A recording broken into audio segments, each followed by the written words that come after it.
Hi hello എന്തൊക്കെയുണ്ട് വിശേഷം? സുഖമായിട്ടിരിക്കുന്നു എല്ലാവരും. ഞാനിവിടെ സുഖമായിട്ടിരിക്കുന്നു. ഗെറ്റപ്പ് കണ്ടിട്ടൊന്നും തോന്നണ്ട.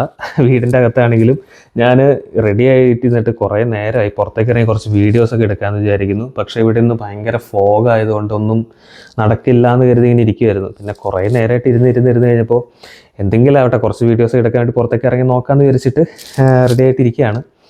അപ്പോൾ ഇന്ന് മുതൽ നമ്മളൊരു ഒരു ട്രാവൽ സീരീസ് വ്ളോഗ് സ്റ്റാർട്ട് ചെയ്യുകയാണ്. ട്രാവൽ എന്ന് പറയുമ്പോൾ വലിയ വലിയ ട്രാവലുകളൊന്നുമല്ല. ഞാനിവിടെ യു കെയിലെ മേബിൾ തോപ്പിലാണ് താമസിക്കുന്നത്. അപ്പോൾ ഇവിടെയുള്ള കാഴ്ചകളൊക്കെ ആയിട്ടുള്ള കുട്ടി കുട്ടി ട്രാവലായിരിക്കും. പിന്നെ എൻ്റെ കൂടെ ഒരാളുണ്ട്, അത് താഴെ നിൽക്കുന്നുണ്ട്. അപ്പോൾ അത് കാണിച്ചു തരാം. ബാക്കിയെല്ലാം നമുക്ക് ട്രാവൽ ചെയ്തുകൊണ്ട് സംസാരിക്കാം. ഞാൻ നിന്ന് സംസാരിച്ചാൽ ഭയങ്കര ബോറായിരിക്കും. ഓക്കെ, ഇതാണ് കേസ് ഞാൻ ആദ്യം പറഞ്ഞ താഴെ വെയിറ്റ് ചെയ്യുന്ന ആൾ. ഇന്ന് മുതൽ എന്നല്ല, നമ്മുടെ ട്രാവൽ സീരീസിൽ എൻ്റെ കൂടെ ഇയാളും ഉണ്ടാവും. പുലിക്കുട്ടിയാണ്. ഇതൊരു ഇ ബൈക്കാണ്. എനിക്ക് 2 ബൈക്ക് ഉണ്ട്. ഒന്ന് ഇ ബൈക്ക് ഇതുണ്ട്, പിന്നെ ഒരു പുഷ് ബൈക്ക് ഉണ്ട്. അതൊരു ഫ്രണ്ടിന് കൊടുത്തേക്കുമാണ്. മൊബൈലും പിടിച്ച് പുഷ് ബൈക്ക് കുറച്ച് ബുദ്ധിമുട്ടായതുകൊണ്ട് ഇന്നിപ്പോൾ ഇതെടുക്കാമെന്ന് വിചാരിച്ചു. അപ്പോൾ നമുക്ക് യാത്ര സ്റ്റാർട്ട് ചെയ്യാം. Yes, let's go.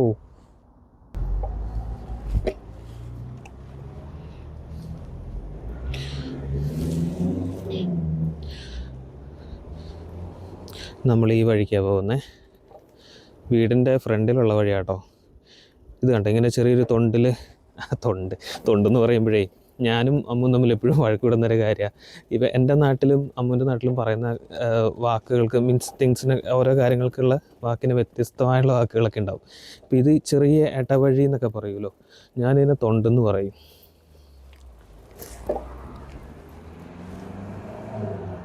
തൊണ്ട് മീൻസ് ചില സ്ഥലങ്ങളിൽ തൊണ്ടിന് മറ്റേ ചകിരിക്കൊക്കെ തൊണ്ടെന്ന് പറയുന്നുണ്ട്. പക്ഷേ എൻ്റെ നാട്ടിലൊക്കെ ആ തൊണ്ടിൽ കൂടെ പോകാം, അല്ലെങ്കിൽ ചെറിയ തൊണ്ട് എന്നൊക്കെ പറയുന്നത് എൻ്റെ ചെറിയ ഇടവഴി ഉണ്ടല്ലോ അതിനൊക്കെ പറയുന്നുണ്ട്. പല സ്ഥലത്തും ഓരോരോ വാക്കുകളായിരിക്കുമല്ലോ. അത് പറഞ്ഞ് അങ്ങോട്ടും ഇങ്ങോട്ടും ഞങ്ങൾ കളിയാക്കലും അടിയുണ്ട് ഇടയ്ക്ക്. രസമാണ്. അപ്പോൾ ഇങ്ങനൊരു വഴിക്ക് വന്ന് ചേർന്നിരിക്കുകയാണ്. നമുക്ക് നേരെ പോയി നോക്കാം. ഇവിടെ മൊത്തം ഫോഗായിട്ടൊന്നും കാണാൻ പറ്റുന്നില്ല. നേരെ പോയി കഴിഞ്ഞാൽ അവിടെ ഒരു ക്വീൻസ് പാർക്ക് ഉണ്ട്. മേബിൾ തോപ്പിലെ ഈ സമ്മർ സീസണിലൊക്കെ ഏറ്റവും കൂടുതൽ ആൾക്കാർ വരുന്നൊരു പാർക്കാണത്, ക്വീൻസ് പാർക്ക്. ഫോഗ് കാരണം ശരിക്കും പറഞ്ഞാൽ അവിടെ നമ്മൾ നേരെ കാണുന്നതിൻ്റെ അവിടെ കുറച്ച് ഹട്ടുകൾ പോലെ കാണാൻ പറ്റുന്നുണ്ടോ നിങ്ങൾക്ക്? മൊബൈൽ എത്രമാത്രം ക്ലിയർ ആയിരിക്കും എന്നറിയില്ല. കുറേ ഹട്ടുകൾ, അത് സീ ഫ്രണ്ട് ഏരിയ ആണ്. അതിൻ്റെ അപ്പുറം കടലാണ് ഗൈസ്. ഞാനിവിടെ ഒന്ന് ഒതുക്കാം.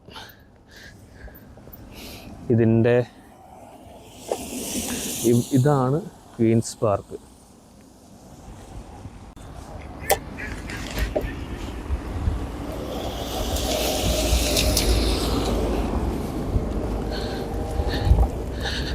മേബിൾ തോപ്പിലത്തെ ആദ്യ വീഡിയോ എടുക്കുമ്പോൾ കടൽ കാണിച്ചെന്നില്ലെങ്കിൽ അതൊരു വീഡിയോ ആയിരിക്കില്ല. കാരണം ഇംഗ്ലണ്ടിലെ ലിങ്കൺഷെയർ കൗണ്ടിയിലെ ഈസ്റ്റ് ലിൻഡ്സേ ഡിസ്ട്രിക്റ്റിൽ വരുന്നൊരു ചെറിയൊരു സീസൈഡ് ടൗണാണ് മേബിൾ തോപ്പ്.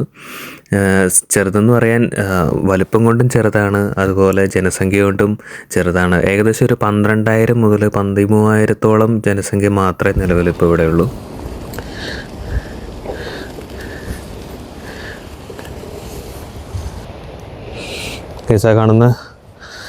അങ്ങ് കാണുന്ന സ്ഥലം കടലാണ് അവിടെ. പക്ഷേ ഫുള്ള് ഫോഗായതുകൊണ്ട് നമുക്കൊന്നും കാണാൻ പറ്റുന്നില്ല. ഇവിടെ ഫുള്ള് ഫോഗ. വന്നിട്ട് ഒരു വർഷമെങ്കിലും ഇതുവരെ കടലിൽ ഇറങ്ങാൻ പറ്റിയിട്ടില്ല. ഒന്നാമത് ഏറ്റവും ഈ കലക്കവെള്ളം പോലത്തെ കടലാണ്, പിന്നെ ഇവിടുത്തെ തണുപ്പ്. ഇതൊക്കെ ഇപ്പോൾ കഴിഞ്ഞ കുറച്ച് ദിവസങ്ങളായിട്ട് ഭയങ്കര കാറ്റായിരുന്നു ഇവിടെ. കാറ്റ് വന്ന് ഈ ബീച്ചിലുള്ള മണലെല്ലാം ഇങ്ങോട്ടേക്ക് കയറി കിടക്കുന്നതായി കാണുന്നത്.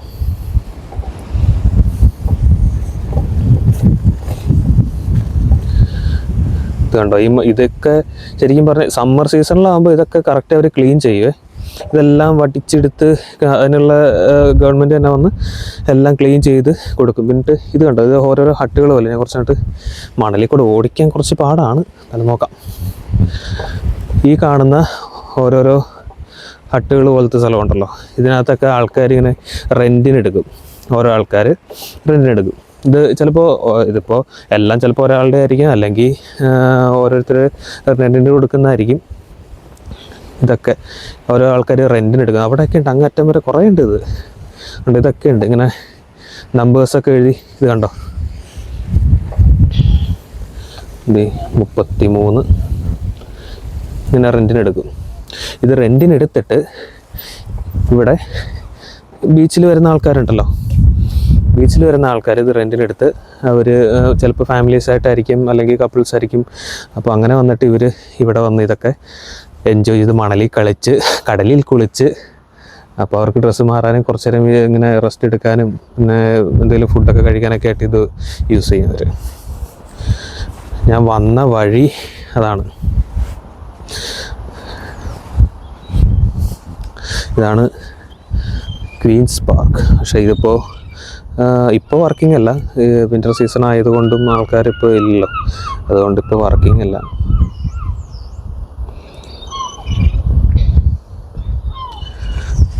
ആ വഴി വന്നിട്ട് അതേ കൂടെയാണ് കയറിയത്. എന്നിട്ട് നമ്മളിങ്ങനെ ഇതേ കൂടെ വന്നു.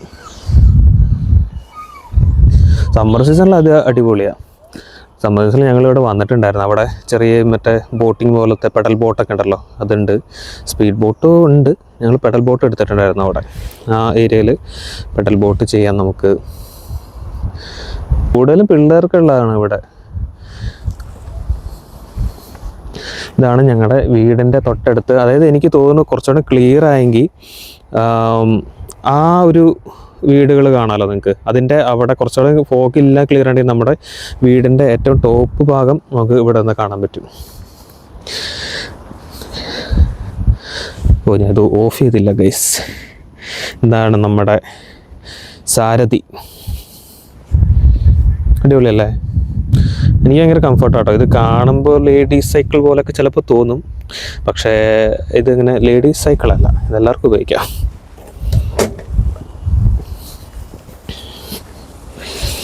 അപ്പോൾ നമുക്ക് ഇവിടുന്ന് പോകാം.